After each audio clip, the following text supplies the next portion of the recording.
आज के सेशन में हम डिस्कस करेंगे trial and error theory of learning के बारे में। अब हम आज का सेशन शुरू करते हैं।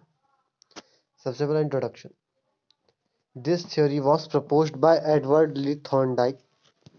According to Thorndike, learning consist of making bonds और connections between stimuli and responses.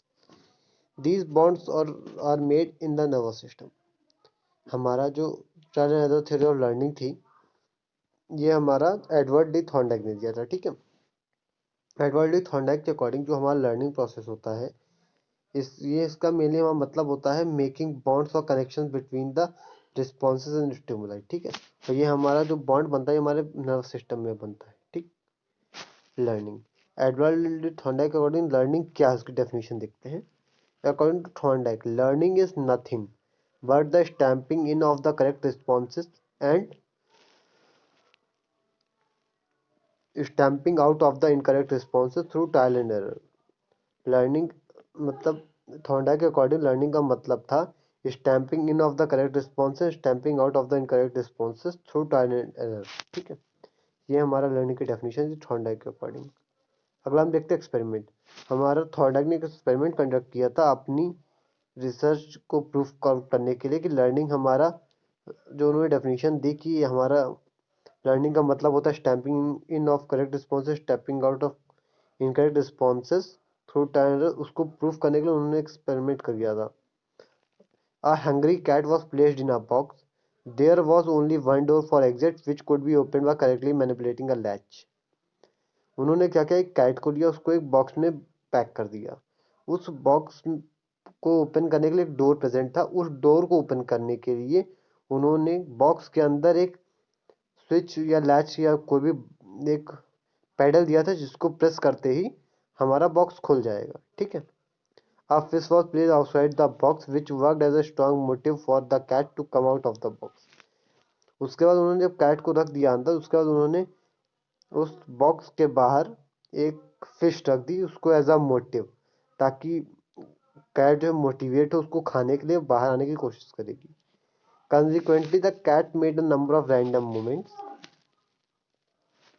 उसके बाद जब कैट ने उस फिश को देखा, उसने कई सारे मूवमेंट्स, मतलब बाहर निकलने की उसने सारी कोशिश की, पंजे भी मारे, धक्का भी मारा, उसने हर तरीके की कोशिश कर ली उस बॉक्स से निकलने की। ठीक है, in one of the random movement by chance it manipulate the latch. और रैंडमली वो सारे मूवमेंट जब कर रही थी, तो बाई चांस एक ऐसा मूवमेंट है जहाँ पे उसने उस पैडल को प्रेस किया और वो बॉक्स खुल गया और वो बाहर आके उसने खाना खा लिया। The door get open and cat came out and got its reward. ठीक है, मतलब उसने कई सारे रैंडम मूवमेंट किए, नहीं खुला था, एट रैंडमली एकदम से वो लैच प्रेस हो गया और वो बॉक्स खुल गया तो कैट बाहर है, उसने अपना खाना खाया और फिर फ्री हो गई। ठीक है, for another trial the process was repeated but this time it took less time in coming out. On subsequent trials, incorrect responses gradually diminish until cat reaches a state when it manipulates the latch as soon as possible. उसके बाद जब further यही experiment कई बार किया गया, तो अगली बार जब एक्सपेरिमेंट दूसरी बार यही एक्सपेरिमेंट किया गया, तो कैट को पहले के मुकाबले इस बार कम टाइम लगा बॉक्स से बाहर निकलने में और कैट को खाने में। ठीक है, उसका जब यही ट्रायल हमने कई बार रेगुलरली किया, तो जैसे जैसे जितने नंबर ऑफ ट्रायल्स बढ़ते गए, उतना ही कैट को बाहर निकलने में उतना ही कम टाइम लगा। और एक ऐसा समय आया, ऐसी स्टेट आई जब कैट को जितनी जैसे ही अंदर रखा जाता था बॉक्स में, तुरंत ही वो उसको खोल के बाहर आ जाती थी। ठीक है, in this way gradually cat learns the art of opening a door. Thorndike name the learning of his experiment cat as trial and error learning. ठीक है, इस एक्सपेरिमेंट से उन्होंने, थॉर्नडाइक ने अपने एक्सपेरिमेंट को नाम दिया ट्रायल एंड एरर लर्निंग। मतलब कि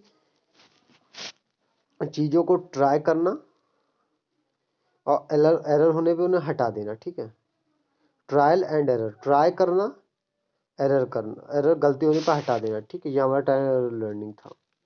कंपोनेंट्स, अब देखेंगे हमारी ट्रायल एंड एरर थ्योरी में क्या क्या कंपोनेंट्स होते हैं हमारे इस लर्निंग प्रोसेस में। सबसे पहला हमारा आएगा ड्राइव.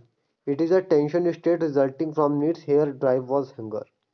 ड्राइव का मतलब होता है एक ऐसी स्टेट जो इंडिविजुअल को मोटिवेट करती है किसी भी चीज़ को करने के लिए, उसे हम बोलते हैं ड्राइव. ठीक है, यहाँ पे हमारी ड्राइव थी हंगर, क्योंकि इंडिविजुअल को भूख लगी थी, तो उसे मोटिवेशन मिला भूख, उसे भूख अपनी मिटानी थी। ठीक है, ये हमारा उसका ड्राइव था.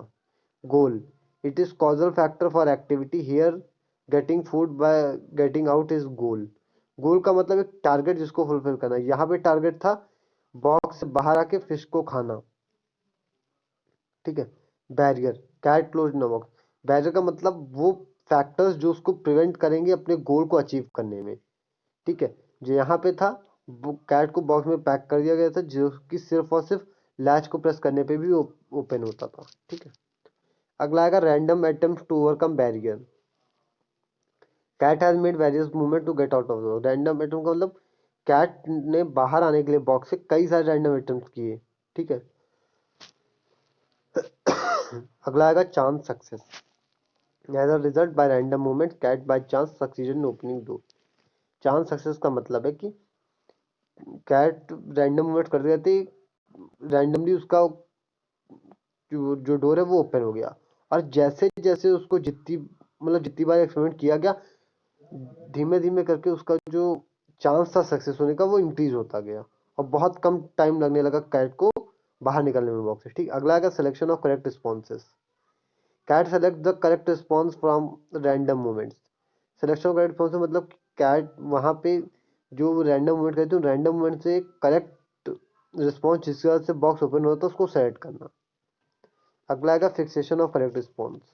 Eight last cat learn to open up. Fixation का मतलब जो करेक्ट रिस्पॉन्स था उसको लर्न आउट कर लेना, उसको अपने बिहेवियर में अडेप्ट कर लेना, ठीक है। अगला आएगा हमारा प्रिंसिपल। इसमें कुछ प्रिंसिपल्स इन्वॉल्व है। सबसे पहला प्रिंसिपल था हमारा लर्निंग इन्वॉल्व ट्रायल एरर और सिलेक्शन एंड कनेक्शन। अगला आएगा learning is the result of formation of connections. अगला आएगा learning is improvement in performance not insightful. Learning is direct non mediated by ideas. ये हमारे चार प्रिंसिपल्स थे। अगला हम देखेंगे लॉस। हमारे कुछ लॉस भी इन्वॉल्व थे थॉर्नडाइक थ्योरी में। हम सबसे पहले देखेंगे law of readiness. The law states when any conduction unit is ready to conduct for it to conduct is satisfying, when a conduction unit is ready to conduct for it to conduct is annoying, when a conduction unit is ready to conduct for it not to conduct is also annoying। Law of readiness का मतलब है कि एक individual वो और तभी कर पाएगा जब वो उस चीज के लिए रेडी होगा, अगर उस चीज के लिए रेडी नहीं है तो वो उस चीज को नहीं कर पाएगा, ठीक है। अगला है law of effect of satisfaction और dissatisfaction. The law stated that any behavior that is followed by pleasant consequences is likely to be repeated and any behavior followed by unpleasant consequences is likely to be stopped। इस law का मतलब है कि अगर किसी activity को बार बार करके अगर इंडिविजुअल को जो उसका रिजल्ट आएगा वो उसके लिए हेल्पफुल है, उसके लिए प्लीजेंट है, तो उसको बार बार करेगा। अगर उसके कॉन्सिक्वेंस उसके लिए हार्मफुल है या उसके लिए बैड है तो वो उसको स्टॉप कर देगा, ठीक है। अगला है लॉ ऑफ एक्सरसाइज और practice. The law states that repeated exercising of a response strengthen its connection with the stimulus. Connection is weakened through failure of practice.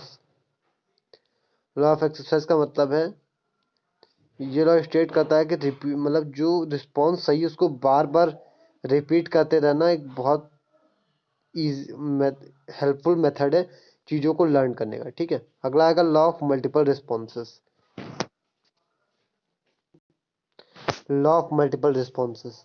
The law implies that confronted with a new situation, the organism responds in a variety of ways before arriving at correct response.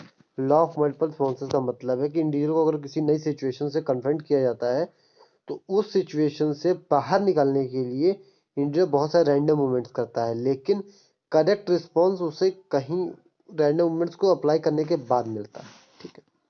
अगला आएगा law of attitude. Learning is guided by the attitude of the organism towards the task. The learner performs the task properly if he has developed a healthy attitude towards the task. Law of attitude का मतलब है कि उस problem को solve करने में individual का attitude कैसा, अगर वो उस प्रॉब्लम को सॉल्व करना चाहता है तो easily solve.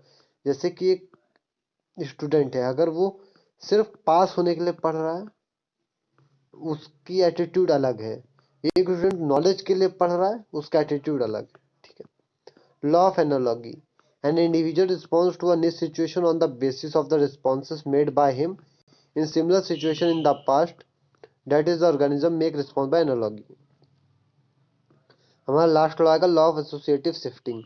The law states that any response may elicited from the learner in associated with any situation to which he is sensitive.